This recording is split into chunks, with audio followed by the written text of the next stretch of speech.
আকাশে বহিছে প্রেম, নয়নে লাগিল নেশা, কারা যে ডাকিল পিছে, বসন্ত এসে গেছে। এইটা এদের বসন্ত এসে গেছে নাকি বসন্ত নামে এদের ফেক শুটে কাছে ধরতে পারবে না, কারণ এরা যেভাবে গাড়ির মধ্যে হোলি খেলছে যেন মনে হচ্ছে দুটো নাগনাগিদের মধ্যে মহা সংঘর্ষ চলছে। কিন্তু দুর্ভাগ্যবশত যে নাগটা সামনে আছে, আবার একটু ভালো করে লক্ষ্য করলে দেখতে পাবে যে ভাদ্র মাসে যেরকম দুমুখো কুকুর দেখতে পাওয়া যায়, তেমন হোলিতেও রাস্তাঘাটে কিছু কিছু দেখতে পাওয়া যায়। এছাড়া রবি ঠাকুর যদি দেখে যেতে পারতো এদের দোল, তাহলে ওখানে ওই অবস্থাতেই ছুঁড়ে মারতো পারা দেশের লেজ কাটা কুত্তার একটা কাটা হল। কি ভয়ঙ্কর ব্যাপার। ভিডিওটি শুধুমাত্র এন্টারটেনমেন্ট পারপাসের জন্য বানানো হয়েছে। ভিডিও দেখো, বোঝো, মজা নাও, গায়ে মাখতে যেও না। কি বদ্দা, সব ভালো তো? So hey guys, I am Suman and watching my channel সোনা ছেলে। সো বন্ধুগণ, আজকে তোমাদের সাথে এমন এক মাথার উপরে জমির সাক্ষাৎ করবো, যে জমি দেখলে শুধু মানুষ কেন, গরু ছাগল কুকুর বিড়াল পুরো হেগে মতো বেরিয়ে চলে যায়। তাই বলছি, যেসব অডিয়েন্স এখন হাগে নিয়ে আসুন, হাগুন আর বাড়ান এই জমির জোর, আর পেয়ে যান এক টুকরো ঘাস। বন্ধ হয়ে যাবে তোর শ্বাস, কারণ তোর পেছনে ঘটতে চলেছে আজোড়া কয়েকটা বাঁশ। আমি কিছু কিছু রোস্টারদের একটা কথা বলতে চাই। ভালো মন্দ যাই বলো, মস্তান ভাইয়ের নাম নিয়ে তোমরা ট্রেন্ডিং এ চলো। পৃথিবীতে এখন এদের মতো অনেক রকম ছাপড়ি মার্কা জীবজন্তু আছে যারা সোশ্যাল মিডিয়ার। তো বন্ধুরা, তোমরা কখনো না কখনো সময় দেখে থাকবে যে কোনো গরু যদি একটু বেশি লম্পচম্প করে, সেই গরুটির নাকে বের পড়ানো হয়। আবার দেখবে বর্ষাকালে ছোট ছোট পিপিলিকার বড় বড় ডানা বের হয় এবং তারা ফুটফুর ফুটফুর করে উঠতে থাকার বেশ কিছুক্ষণ ওড়াউড়ি করার পর ডানাটি টুক করে খসে পড়ে যায়। তেমন ছাপড়ি কদিন ধরে খুব ওড়াউড়ি করছে, এবার তার অন্তিমকাল এসে গেছে। এইটা আমরা জানতাম। আমার গুচির প্যান্টটা ট্রেন্ডিং এ আছে নাকি চলে গেছে? চলে গেছে না মানে 12,000 টাকা দিয়ে একটা নতুন গুচির টি শার্ট কিনেছিলাম, ওটা ট্রেন্ডিং এ আনতাম আর কি। কত টাকা?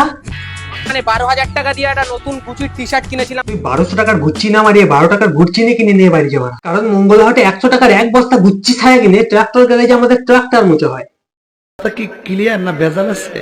দীর্ঘ 15 বছরে 5টা বা 10টা নয়, প্রেম করেছেন 103 জনের সঙ্গে। তো বন্ধুগণ, ভাদ্র মাসে নেড়ে কুত্তারা এমন রাস্তাঘাটে যখন তখন যেখানে সেখানে পড়ে থাকে, আজকে এখানে কালকে ওখানে করে পুরো মাসটা কুত্তিদের সাথে ঘুরে ঘুরেই কাটিয়ে দেয়, আর তার আশেপাশে কতগুলো মশামাছি ভন ভন ভন ভন করে। আর এখন এরা তাদের থেকে অনেক গুণ ঊর্ধ্বে গিয়ে প্রায় গগনচুম্বিত করে ফেলেছে। আর এই ছাপড়ির সাথে যারা থাকে তাদেরকে অলরেডি মশামাছি বললে মশামাছিদের পর্যন্ত অপমানিত করা হবে। যে আমি কত বড় বোকাচোদা! এমা, তুই শুধু বোকাচোদা কেন, তুই হলে খান গিমাদের চশম ছাপড়ি বোকাচোদা। বান্ধবী যাবে নাকি? কোথায় পাগলা গারদ? যা, তোর বান্ধবীকে নিয়ে একবার তুই ঘুরেই আয়। এটা তুই ডিজার্ভ করিস, কারণ তুই বাড়ির লোকের মুখে চুনকালি লাগিয়ে মান সম্মান নষ্ট করে নিজেকে ছাপড়ি চোদা বানিয়ে কটা খান্ডানি গিমাদের নিয়ে রাস্তায় নেমে নিচে বোকাচোদা হয়ে গেলি। তোর অ্যাটিটিউডে আমার কোনো যায় আসে না, কারণ তোর মতো আলবাল চালকে আমরা ফলো ব্যাকও করি না। দরকার নেই ছেঁড়া ফাটা প্যান্জামা পরা মাথার জমিতে একগুচ্ছ সবুজ ঘাস বগে হেগে বড় করা ছাপড়ি চোদাগুলোকে বানা আমি আমার এখানে রাখি না। তোর দেশে গেলে কুত্তার পশ্চাৎ ভাগ করে সেখানে তোর মাথা রেখে পেছন থেকে দিতে হয় এক থাপ। ওখানেই থাক। আমি কি কাউকে গালি দিয়েছি? আরে ভাই, প্রেম করলে এমন করো যাতে 10টা মানুষ দেখে বলে এই তো কলিযুগের কৃষ্ণ। यदा यदा हि धर्मस्य ग्लानिर्भवति भारतोत्थानम् अधर्मस्य तदात्मानं सृजाम्यहं परित्राणं साधूनां विनाशाय च दुष्कृतं धर्मसंस्थापनार्थाय सम्भवामि युगे युगे।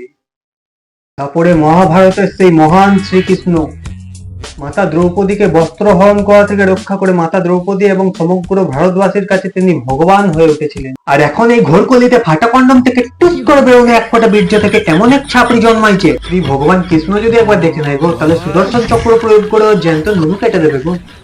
আপনারা খাবেন? আচ্ছা তুমি আমাকে একটা কথা বলো, তুমি আমাকে কতটা ভালোবাসো? নিজের জীবনের থেকেও বেশি। তাহলে কোন হোটেলে রুম বুক করবো বলো? ঠিক আছে, তাহলে চলো।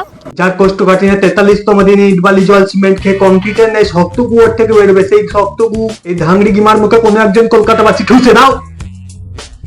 তো বন্ধুগণ, আজকের ভিডিও এতদূর। ভিডিও ভালো লাগলে লাইক করার, ভিডিওর কোন পার্টটা সবথেকে বেশি ভালো লাগলে সেটা কমেন্টে জানিও। ভিডিওটি শুধুমাত্র এন্টারটেইনমেন্ট পারপাসের জন্য বানানো হয়েছে, কাউকে পার্সোনাল হেড করার কোনো দরকার নেই। এইসব ছাপড়ি থেকে যত দূরে থাকবে ততই তোমার মঙ্গল। ততক্ষণের জন্য বাই, আবার আসবো নেক্সট ভিডিও। ছাপড়ি চোদা।